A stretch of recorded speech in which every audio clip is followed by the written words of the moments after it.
নমস্কার, কেমন আছেন সবাই? এই গল্প কথা চ্যানেলে আরও একটি ভ্লগে আপনাদের সবাইকে জানাই অনেক অনেক স্বাগত। আজ আমি বাড়িতেই বানিয়ে নেব কিছু বিস্কিট।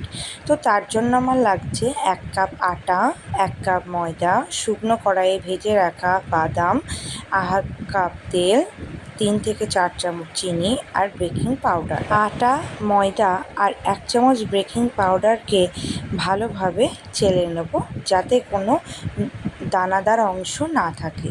চেলে নেবার পরে ভালোভাবে চামচ দিয়ে মিক্স করে নেব।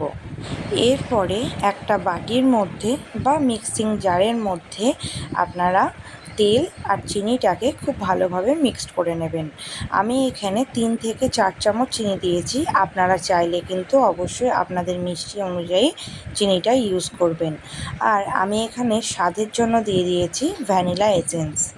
এরপরে এই মিশ্রণটা এই আটার মধ্যে খুব ভালোভাবে মাখিয়ে নেব। আর এই মিশ্রণটার মধ্যে যদি জল বা দুধের প্রয়োজন হয় তাহলে অবশ্যই দুধটা ইউজ করবেন, তাতে টেস্টটা খুব ভালো আসে। যদি বাড়িতে হাতের কাছে যদি দুধ নাও থাকে তাহলেও কিন্তু আপনারা জলটাও ইউজ করতে পারেন। মেখে এবার একটা আমি নরম ডো বানিয়ে নিয়েছি, আর হাতের সাহায্যে আমি গোল গোল করে বিস্কিটের শেপগুলো দিয়েছি। আপনারা চাইলে চৌকো বা অন্য ডিজাইনও দিতে পারেন। এরপরে শুকনো কড়াইয়ে ভেজে রাখা বাদামগুলোকে একে একে খুব ভালোভাবে দিয়ে দেব।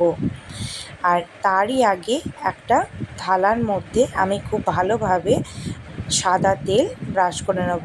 আপনারা চাইলে অবশ্যই এখানে বাটারও ইউজ করতে পারেন। আর হ্যাঁ, আর একটা কথা বলে রাখি, আপনাদের কাছে যদি আটা ময়দা সঙ্গে যদি বাটারও ইউজ করতে চান তাও কিন্তু ইউজ করতে পারেন সাদা তেলের পরিবর্তে। যাই হোক, কথা বলতে বলতে আমার সবগুলো রেডি হয়ে গিয়েছে। আর এই কড়াইটা আমি 5 মিনিট আগে খুব ভালোভাবে গরম করে নিয়েছি।